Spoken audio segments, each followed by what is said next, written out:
Why yes, I am wearing a onesie. Thank you for noticing. Today we're going to talk about misconceptions of sexuality and gender because there are a lot of them. So here we go. Ready, set, boom. Misconception number 1. Romanticality and sexuality are the same thing. This is something that not a lot of people know about. Romanticality is actually a thing. People think that romanticality is just in this umbrella of sexuality, but it isn't. You can be homosexual and heteroromantical, or biromantical and asexual. It doesn't matter. Romanticality is basically who you want to cuddle with and like hold hands with, and sexuality is who you want to sex with. Misconception number 2, there's a gay agenda. I mean, I'm gay. My agenda is basically to just like go to school, get some good grades, graduate with a degree in a field I like, get a job I don't hate, fall in love and have a family, and like die of old age when I'm old. Or like doing something really cool. Maybe like, I don't do cool things. If that is the gay agenda, then like what's the big deal? Because that's also pretty much the straight agenda too. But number 3. Misconception number 3, homosexuality is a choice. It's not a choice. If it were a choice, I don't know how many people would choose to be homosexual in this world that we live in right now, where you can be fired for being gay, you can't get married to the person you love in a lot of different places, and you can be outwardly prejudiced again, and people can be outwardly prejudiced towards you without any repercussions whatsoever, and just be like, oh, just kidding, faggot. No one would choose that. That's how you're born. It's just a...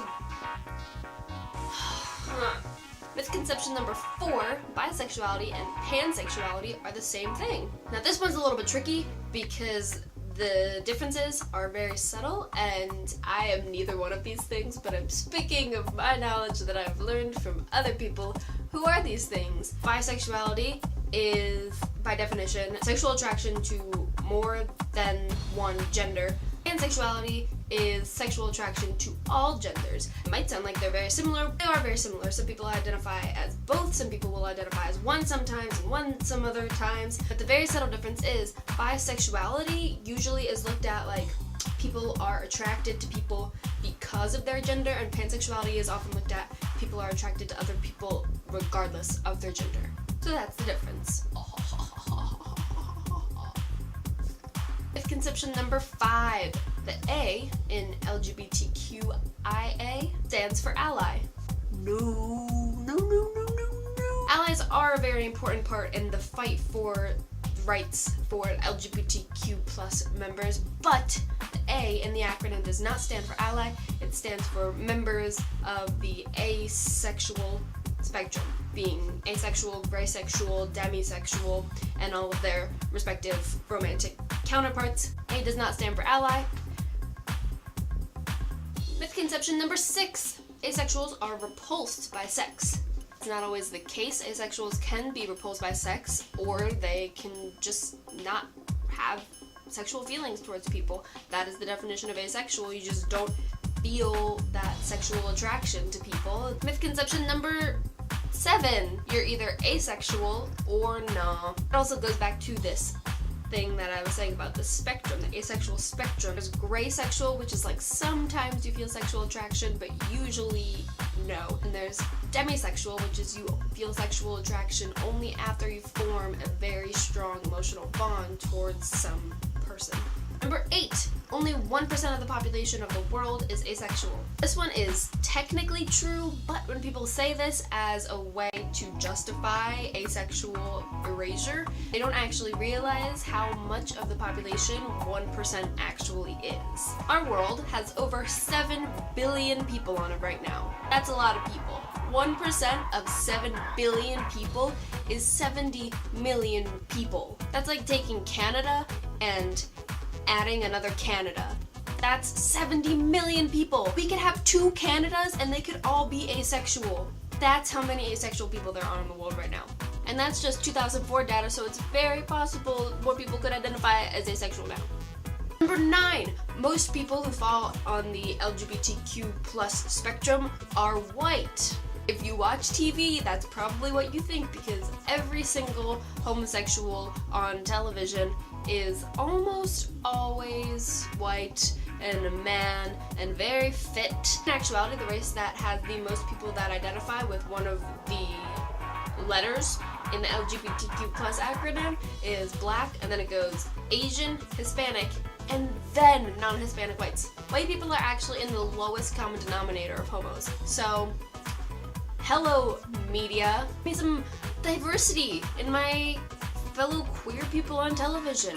That's all I'm asking for. I'm asking for more things than that, but right now specifically, that's what I'm asking for. And the last misconception is that gender depends on your sex. I could go on for literally hours about how gender is a socially constructed I could go on for hours about how gender is a socially constructed idea, but I won't. Instead, I will try to make a very concise point. There's so many ideas and restrictions and standards on gender, when in actuality, little girls don't always like to play with Barbies more than little boys do, and little boys don't always like to play with Hot Wheels more than little girls do. When we were growing up, me and my little sister, we grew up at the same time, she really, really liked Hot Wheels cars, like, was in love with them. And the boys that used to come over and play at our house that were her friend really liked it when we played with Barbies. These things that we have established as like girl things or boy things are incredibly just socially ingrained in our brains as we're growing up. You see commercials on TV and there's little girls dressing up those like Barbie heads and doing their makeup and doing their hair, and then it's those boys playing with those big cool ass car sets. That's not how it was in my house. I grew up in a very liberal home. But when people don't fall into these categorized gender norms, they start to feel really bad about themselves. And I said I was going to make a small, concise point about gender and sex. Gender is a socially constructed idea that doesn't mean anything. Sex is the genitals you were born with.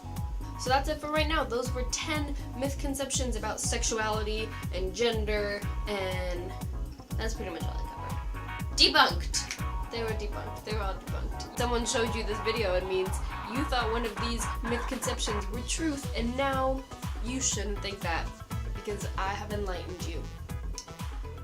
You're welcome. I'll see you guys later.